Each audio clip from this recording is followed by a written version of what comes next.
Hello, people. Welcome to another show. We are here. We're not going anywhere. And I want to make something quite clear. When I said that I'm leaving the mob tube genre, it's not really a genre. It's a place where people hang out. What I meant is that I was leaving mob tube and I'm going to be mafia genre, where everybody should be. They shouldn't be hung out in these little territories. But besides that, Danny, how you doing today? Doing well, Lee. And we're going to have a certain conversation, but is there anything? There's been a lot going on this week, Danny. And is there anything you want to say? We're not going to attack nobody here because that's a commitment we made. Is there anything you want to say about what's going on, though, before we start talking about our subject today? I really don't want to mention anything about it. Let them keep doing what they do, and that's all I have to say about it. Okay. And you and I, we have no issues. We get along good, right? Absolutely. You know, it's the myths created. You see, when Danny and I got into this, we started off just doing this as a show, but we become friends. And my friendship, the Danny Trio, is more important than this show, 100%. So, but people, we're going to give you a good show today. We're going to talk about John Gotti. There's been a lot of attacks on John Gotti. And then somebody wrote something that I read. And Danny, I want to read this to you. It's one of our people here. Let me put this up. Add to stream. Okay, this guy named 2 days ago, this guy named Squealy, he wrote into us underneath the video where we interviewed Angel Gotti. And I want to read this and then we can get into the subject of it. Okay, but before I read that, I want to talk real quick. This interview that we did with Angel Gotti. So, you know, people are talking about fake views and stuff. I'm going to explain something to you. This has 12,100 views, 513 likes, Danny. Right. Can you imagine? And then on top of that, it got 270 comments. See, when you buy views, you don't get comments, full comments like that. You see, these are all full comments, Danny. Right. So this is how you could tell. You know, there's people in these genres that do shows and have hardly no, after a live show, they have no quotes left in the message board. But every show we do, we always have over 100. Every show, without fail. And this one, we had 270. But this guy, Squealy, he left a remark. And I'm going to read this, Danny, then you can tell me what you think. He said, all bet indirectly in some cases, everyone on here in the genre is eating off the relationship that John Joseph Gotti cultivated with the press on behalf of Costa Nostra back in the 80s and 90s. He brought the whole thing into the digital era. He was an influencer, and when the closest thing there was to Instagram. He was page 6 of the New York Post. And America ate that shit up. He was smart. He was in the genre from the day he took down Paul Castellano until the day he died. He gave the streets back to the street guys, and he understood some of the greatest dramas. He was part of some of the greatest dramas to ever unfold in the American courthouse. And in some cases, American pop culture had really played out in the streets of these immigrant neighborhoods. Him and his men ruled over. Gotti was a second generation De Chico, Gravano, Locasio, Di Bernardo, and Armone all were first generation Italian Americans born in New York.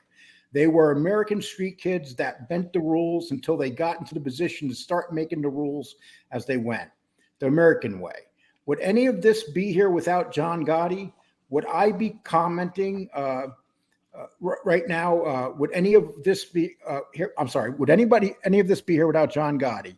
Would I be commenting about the chin bumbling his way across in Houston Avenue and his moldy bathrobe, or Tony Ducks, who wore those odd lot sweaters? And nobody did more for the genre than Capone originally and Gotti now. Honestly, Danny, you know a lot. You've been around a lot of these guys. Let me ask you a question. What's your honest opinion of what I just read you? Well, I think the guy's, dead on. I mean, regardless of how you feel about John Gotti, John Gotti never made any qualms about who he was or what he was. So with that being said, you had a guy that murdered an acting boss or a boss of a crime family and got away with it. And Nothing. And, And secondly, go ahead. no, I'm sorry, Danny. And secondly, you could say what you want about John Gotti, but there will never be another John Gotti. His influence in this genre is unbelievable. If there wasn't a John Gotti, you wouldn't have nobody talking. He was front street, front and center, a gangster. And that's what he wanted to be, and that's what he was. And, you guys anybody could say what they want about him, right or wrong or indifferent. The fact is the matter is you can't deny what John Gotti was and what he did. And you got 3 shows right now in the Mafia genre. Mikey Scars has started one, John Alite, a fake gangster, and Sammy Gravano. These guys, these Mikey Scars shows growing. John Alite, for some reason, people think he's a gangster, and Sammy Gravano, who actually was a gangster. I mean, you got some major shows here that are based off of John Gotti's reputation. Would you say? 100%, absolutely. And again, a lot of these, content creators, a lot of these so-called gangsters, rats, wannabes, whatever you want to call them, all mention the name Gotti because it's relevant. And the reason it's relevant is because of who he was. Now, you got like John Alite, the fag, and his buddy, the chimp. That's all they do is talk about Angel Gotti, John Jr. If that platform wasn't there, Alite doesn't exist. Exactly. And podcasters on here or content creators, they call them on here. They talk up hate about John Gotti. And they do that because, they do that to start something. You can hate him, you can love him, but you can't deny who he was and what he did. You just can't. Whether you guys believe it or not, he was the quintessential gangster of the 21st century. Period. Yeah, I agree with you. I'm going to give you some quote. I'm going to even give you some quotes by Gotti. People, the guy was kind of a deep thinker, no matter what you think of John Gotti, and he has some good quotes that really. And these are quotes that the average man would say in general. He goes, "I never lie because I don't fear anyone. You only lie when you're afraid." And then he had another one. "It's better to live one day as a lion than 100 years as a lamb." He proved that. There was also, "I'm a man's man. I'm here to take my medicine." John Gotti. And these are all quotes that were picked up by him, people. "Always be nice to bankers. Always be nice to pension fund managers. Always be nice to the media," in that order. And if you think your boss is stupid, remember, you wouldn't have a job if he was any smarter. That one I really like. And then this is the last one I'm just going to read here. He's getting personal. I want to get personal. John Gotti. And, and that's the thing, right now you have people that are disliking John Gotti because they dislike a family member. And the fact of the matter is, Danny, when this guy was in prison, his family wanted to help him and get him out of the situation he was in because he was being tortured in prison. And he refused any help. He felt like if he got help, that he was basically giving them the edge over him. I mean, how many men ever did that? Well, again, that goes to his character, and again, I'll just keep saying the same thing. You say what you want about him. I never walked in his shoes. Nobody's ever walked in his shoes. So the fact of the matter is that what we saw play out for a number of years on the news or whatever, that was John Gotti. He made no qualms about who he was, and he went out the way he wanted to go out. And isn't it amazing, though, that if people say the things they say now, if they said them in the 80s, that no matter where they were in this country, he would reach out and take care of them. but now it's because everything is so whacked that people could say whatever they want, like a bunch of cowards. Well, here's the thing. You don't have what you had 30, 40 years ago. And what I mean by that is, you don't have guys that will actually walk up to somebody and split their fucking skull open with a baseball bat. You don't have them no more. Simply because of the way the law is structured and the way these handlers handle their rats and everything else. So you can't get away with it. But you can rest assured that if this was 30 or 40 years ago, you wouldn't see these guys drinking in cafes, hanging out on street corners, or even on a podcast. Now, I'll give Mikey Scars is the most recent guy out, but I'm going to tell you what. I know he's the most recent guy out, but here's the difference. He is actually saying good things about John Gotti, even though he testified against John Gotti. And even though he's a rat, he's still giving John Gotti his due. Where these other guys like Sammy Gavano and John Alite, they talk about him like he was nothing. Listen, Leonardo was close with the Gottis. Whether he's being truthful with himself and or the family, I can't go into his psyche, but he's a rat. So either way, you have to look at it at face value. He's a rat. So if it makes him feel better by talking about the Gottis in a good way, that's something he has to regulate within himself to make him feel a certain way. I have no idea. But the fact of the matter is, he took an oath. He didn't live up to that oath, and now he's labeled what everybody calls them, rats. But unfortunately now it seems like rats are so well accepted because it's easy to brainwash people to support them. And that's one of the things we see going on in this genre right now, that that would never happen in the John Gotti era. It's that simple, Okay, let me see some more of this stuff right here, people.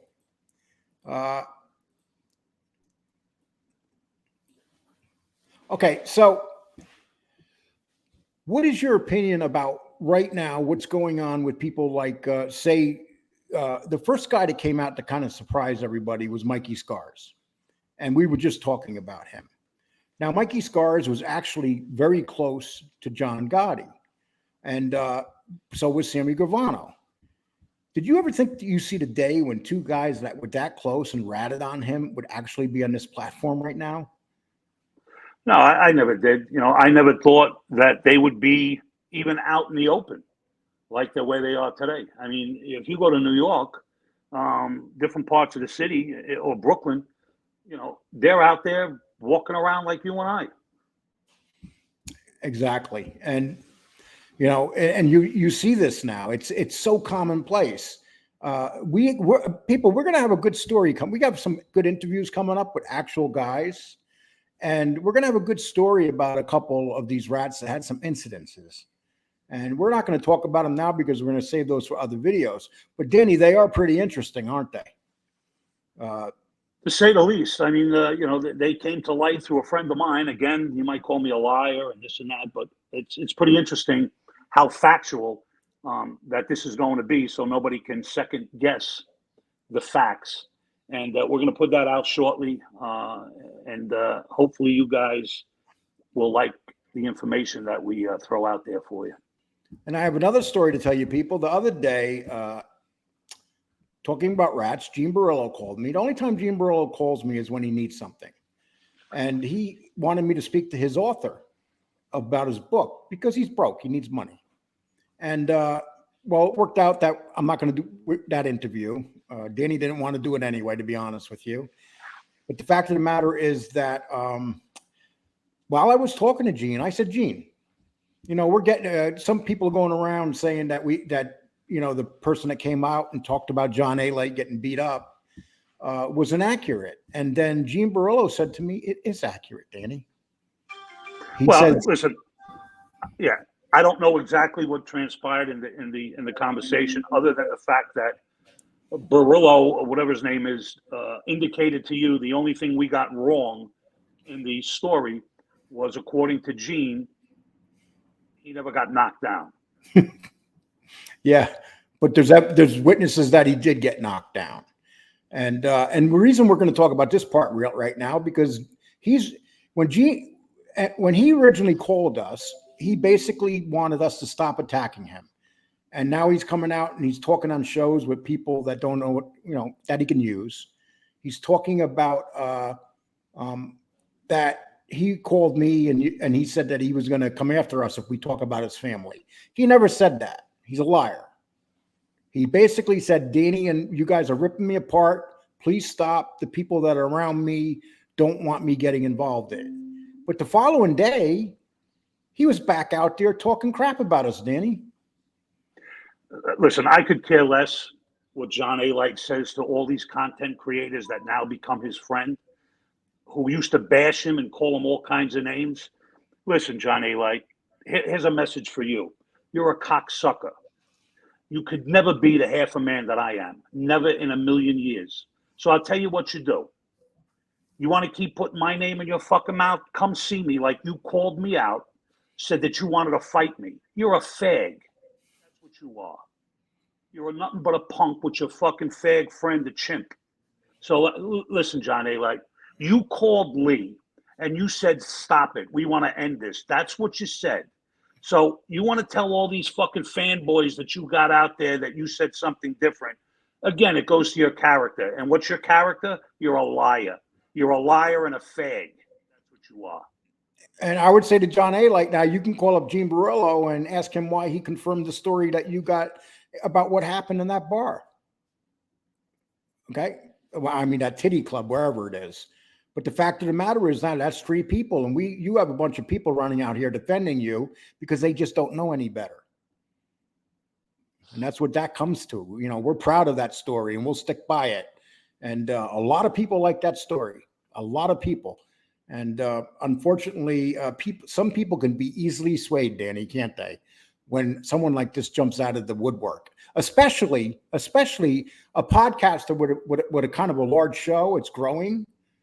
I mean, to hear him like in awe of, and I'm talking about the Sit Down podcast, to hear him in awe of this guy was incredible. He puts out shows bashing John Gotti all the time, bashing John Gotti's family, talking about members of the John Gotti crew. But John Alite comes along and he's there bowing to him. Does that say a lot about that dude's character? Well, it's almost reminiscent of John Alite pulling a zipper down and they'll suck it. That's what it seems like to me. But hey, listen, I'm going to tell you this. I could give a rat's ass who believes the story. I don't care if you call the Pope, the manager of the nightclub. I don't care if you call the fucking president. I don't give a shit. You don't believe it? You don't believe it. You think I'm going to lose over sleep that you don't believe it? I know it happened. It happened. And you guys don't want to believe it. No skin off my ass. Do what the fuck you got to do. And you guys out there who have Gene Borrello's phone number, now you call him and ask him. I'm going to tell you exactly what he's going to say. He's going to go, that's what I heard, but I didn't see it. He'll get nervous. He'll want to defend John Alite because they all stick together down there. But that's the reality of it, people. Now that's the third person as a witness. I don't know, and that's his friend. That's his friend, people. He hangs out with him down there. So, Danny, is there anything else you want to talk about before we call it an end with this show today? No, not really, Lee. I just want to keep plugging the show, keep moving along, and for anybody that has anything to say, derogatory or any other way, that's your choice. You could do what the fuck you want. But at the end of the day, yous don't amount to an anthill in my life. And you can say whatever the fuck you want to say. You can dox me, find out all my information, and I hope you do. You know what I mean? I hope you do, because I got 180 pages sitting right here on this computer desk that I'd love to show you guys as well. So all you, what's the word I'm looking for? Experts, Dr. Clouseau's and fucking Magnum PIs and Barney Millers, because that's what she's all are, fakes, frauds. Dox me, find out about me, please. Well, Danny, I think that they'll be disappointed. Danny's a pretty boring man. What he says happened in his life happened. There's no in betweens, and they'll learn that the hard way. But anyway, one other thing I would like to mention. People have been asking, when are we going to do lives again? Let me explain to you why we've been dropping videos. We haven't been dropping videos because we're afraid to come out and do shows. We could do them easily. The reason we've been dropping videos because it helps build our channel better.